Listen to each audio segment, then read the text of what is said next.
Hello guys, welcome back to tip concept. और आज हम लोग देखने वाले हैं प्रोग्रामिंग फॉर प्रॉब्लम सॉल्विंग के वो इंपॉर्टेंट टॉपिक्स जो इस साल के पेपर में आपके जरूर आएंगे। सो बिना कुछ देर किए लेट्स गेट स्टार्टेड। तो जो पहला टॉपिक है वो होता है तीन मैंने सब टॉपिक्स में बांट रखा है। यूनिट वाइज देखेंगे ना तो एक दो क्वेश्चंस बोलते ना सिर्फ दो बार रिपीट हुए हैं बट एक सीक्वेंस फॉलो करते हैं। जैसे फॉर एग्जांपल अगर मैं बोलूं कि ये सब टॉपिक्स में आता है एल्गोरिदम, सूडो कोड और फ्लो चार्ट, तो आप फ्लो चार्ट पे एक क्वेश्चन देखोगे, स्टार्टिंग में क्वेश्चन आ गया and then there is again one question on flow chart. ठीक।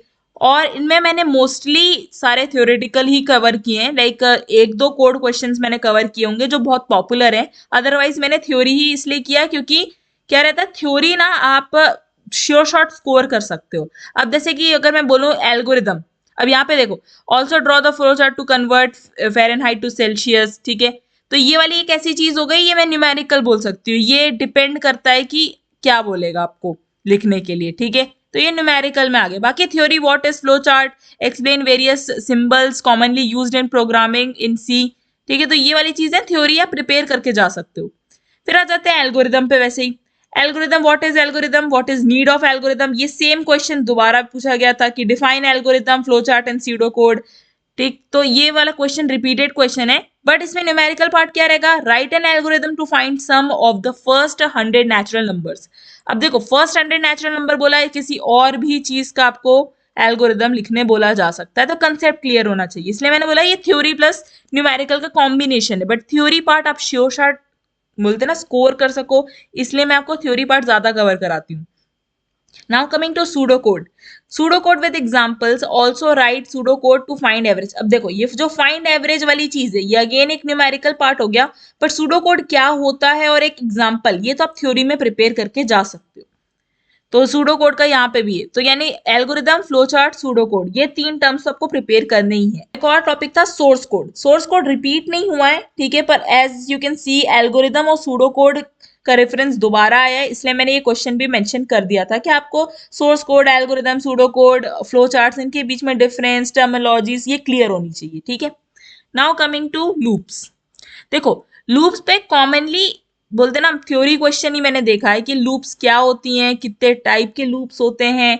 ओके, बट आपको एक न्यूमेरिकल भी आ सकता है। लूप एक ऐसा टॉपिक है जिससे थ्योरी पूछी तो गई है काफी बार, पर आपको न्यूमेरिकल भी पता होना चाहिए कि अगर कल को मैं बोल देती हूँ कि एक नंबर प्रिंट कराओ 10 तक, तो वही लूप ही तो लगाओगे ना। तो ये इस कॉमन सेंस वाले में न्यूमेरिकल पूछे जा सकते हैं। बट अगर आप यहाँ पे देखोगे ना तो यूजुअली थ्योरी आया कि आप फॉर बता दो, for loop, while loop, do while loop, तो इनके बीच में डिफरेंस, ये सारी चीजें आ सकती। थर्ड टॉपिक आ जाते हैं एरेज पे। अब ये जो एरे का टॉपिक है, ठीक है, मैं कॉम्पिटेटिव प्रोग्रामिंग की अगर बात करूं या प्रॉब्लम सॉल्विंग की बात करूं तो एरेज काफी कॉम्प्लेक्स होता है, इतना इजी जितना लगता है उतना होता नहीं है। तो थ्योरी प्लस न्यूमेरिकल आप दोनों एक्सपेक्ट कर सकते हो, and by numerical I mean code. तो अगर कोई इंसान कॉम्पिटेटिव प्रोग्रामिंग या प्रॉब्लम सॉल्विंग आप करते रहते हो, लीड कोड, हैकर रैंक, इन सब पे, तो then you will be very familiar और आप कोड लिख भी लोगे, ज्यादा कॉम्प्लेक्स कोड आता नहीं है। ठीक, बट अगर आपके बिल्कुल भी कोडिंग में इंटरेस्ट नहीं है, स्टिल ऑब्वियसली पेपर तो देना ही है, तो थ्योरी क्वेश्चन में आपके मैंने दो एग्जांपल दे दिए कि डिफाइन एरे करके एक थ्योरी क्वेश्चन आ सकता है, टाइप ऑफ एरे करके आ सकता है कि इनिशियलाइजेशन क्या होता है, ये सारी चीजें आ सकती हैं आपको। अब यहाँ पे कंसेंट्रिक रहा है सी लैंग्वेज को लेके, और न्यूमेरिकल भी जो मैंने देखे हैं वो सी लैंग्वेज के अराउंड ही रिवॉल्व करते हैं। ओके, तो ये सिलेबस की वजह से है। एंड अगर मैं ऐसा बस बता रही हूँ कि अगर आपने सी लैंग्वेज ना करके कोई और लैंग्वेज स्टार्ट कर दी है, ओके, तो ट्राई करना कि क्वेश्चन अटेम्प्ट कर लेना। राइट, एरे से एक कंसेप्ट पता होना चाहिए आपको। अब आ जाते हैं फोर्थ टॉपिक पे, जो कि है प्रोटोटाइपिंग और recursion. Prototyping in the sense function है ना, कैसे क्रिएट किए जाते हैं, फंक्शन कैसे डिक्लेयर किए जा सकते हैं, इस पे क्वेश्चंस आ चुके हैं, दो बार थ्योरी पूछा गया इस पे। इससे ज्यादा इंपॉर्टेंट टॉपिक मैं बोलूंगी रिकर्जन होता है। ठीक है, उस पे तो चलो दो बार आए, रिकर्जन हर पेपर में रिपीट हुआ है, जितनी बार ये पेपर आया है हर पेपर में रिकर्जन आपको मिलेगा ही। और रिकर्जन पे भी बहुत सिंपल क्वेश्चंस रहते हैं। जैसे कि रिकर्जन पे अगर आप देखोगे तो डिफाइन करने आ गए, थ्योरी प्लस न्यूमेरिकल मान के चलो इनको। ठीक है, तो अब थ्योरी प्लस न्यूमेरिकल की अगर मैं बात कर रही हूं यहाँ पे, तो थ्योरी में क्या आएगा कि define recursion. Okay, define recursion, मतलब रिकर्जन होता क्या है ये पता होना चाहिए और इसका एक एग्जांपल बताना चाहिए। अब मैंने पहले भी आपको जैसे बताया कि सी प्रोग्राम पे ही आ रहे हैं सारे क्वेश्चन, लाइक सी लैंग्वेज पे ही आ रहे हैं। तो रिकर्जन के बहुत ही बोलते हैं ना यूज केस फिक्स है।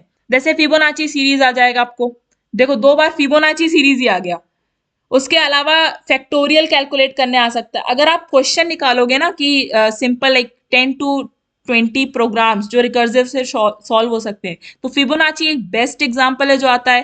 फैक्टोरियल भी आता है, इसके अलावा सम करने भी आ सकता है। तो ये वाली चीजें रिकर्जन में कॉमन रहती है। तो इसके अलावा एक और टॉपिक है जो कि मैंने है ना लाइक अलग से मेंशन नहीं किया क्योंकि ये इतनी बार रिपीट नहीं हुआ है, but yet it is very important. वो है call by value and call by reference का डिफरेंस। देखो call by value and call by reference, ये सेल बाय रेफरेंस नहीं है, कॉल ए है ये। ओके तो ये एक थ्योरी क्वेश्चन है एंड आई थिंक कि आपको पता होना चाहिए, वैसे भी इंटरव्यू पर्सपेक्टिव से भी फ्यूचर में आपके बड़े काम आएगा। तो yes, call by value and call by reference है ना, को आप प्रिपेयर कर लो। पॉइंटर्स का भी कंसेप्ट कहीं ना कहीं इससे आप पकड़ने लगोगे, ठीक है, क्योंकि वो आगे आने वाले मैंने जो टॉपिक मेंशन किया pointers is also very important. आपको कंसेप्ट पता होना चाहिए पॉइंटर्स का। सी में पॉइंटर्स, सी प्लस प्लस तक पॉइंटर्स का कंसेप्ट बहुत इंपॉर्टेंस रखता है। तो थ्योरी तो आपको आएगी कुछ भी कहो पॉइंटर से। तो हर पेपर में एक थ्योरी फिक्स है पॉइंटर पे। फिर आ जाते हैं स्ट्रक्चर पे। स्ट्रक्चर पे भी थ्योरी आई है। मैंने यहाँ पे सारे थ्योरी इसलिए बताया कि अगर कोई इंसान अगर कोडिंग में उतना अच्छा नहीं है, still they can score very well just preparing this theory questions, ठीक है। अब इसके अलावा आ जाते हैं फाइल हैंडलिंग पे। तो फाइल हैंडलिंग या फाइल ओपनिंग क्लोजिंग ये वाला अगर अलग से भी पूछ देता है तो टेंशन लेना नहीं है, वो फाइल हैंडलिंग के अंदर ही आता है पूरा टॉपिक। तो हर साल एक क्वेश्चन फाइल हैंडलिंग से रहेगा और ये भी थ्रू सी है, क्योंकि सी में काफी सारी चीजें हम लोग मैनुअली कर रहे होते हैं। ओके तो फाइल हैंडलिंग एक बहुत इंपॉर्टेंट कॉन्सेप्ट आ जाता है सी में। तो फाइल हैंडलिंग में आप देखोगे फाइल ओपनिंग कैसे करा सकते हैं, ठीक है, फाइल ओपनिंग मोड्स क्या होते हैं, सारी चीजें दी हुई है इसमें। तो ये सर्टन टॉपिक्स थे। इसके अलावा मैंने आपको पेपर भी यहाँ पे मेंशन कर दिए हैं 21 और 22 के, क्योंकि ये सब्जेक्ट के लास्ट पेपर जो आपको CSVT ऑनलाइन पे मिलेंगे वो 2020 तक के। तो आई प्रेफर कि आगे के भी आपको बोलते ना प्रैक्टिस के लिए एटलीस्ट आप कोडिंग अगर आप प्रैक्टिस करना चाहते हो तो कर लो। तो यहाँ पे जैसे कंपाइलर पे भी क्वेश्चन आए थे पहले, basic components of computer system ये भी आप पढ़ सकते हो। ओके मैं उतना मैंने मार्क नहीं किया अलग से क्योंकि ये मैंने एक दो जगह देखा है, तो you can prepare with it. मैं एक बार गो थ्रू कर रही हूँ पूरा पेपर से, आप है ना स्क्रीनशॉट्स ले सकते हैं इसके। हम लोग जल्दी है ना ये सारी चीजें आपको PDF और ये सारी क्वेश्चंस आपको अलग से है ना ब्लॉग के फॉर्म में प्रोवाइड कर देंगे। Just wait for some time, तब तक के लिए आप है ना इससे ना प्रैक्टिस कर सकते हैं अपने लिए। ये हो गया 21 का पेपर। फिर आ जाते हैं 22 के पेपर पे। तो 22 के पेपर पे अगेन कंपाइलर रिपीट हुआ क्वेश्चन, कंपाइलर रिपीट हुआ। पूरा पेपर आपका है ना सी प्रोग्रामिंग पे ही रिवॉल्व करेगा, राइट, क्योंकि आपके सिलेबस में भी सी प्रोग्रामिंग लैंग्वेज ही है। So that's it from my side. Subscribe for more.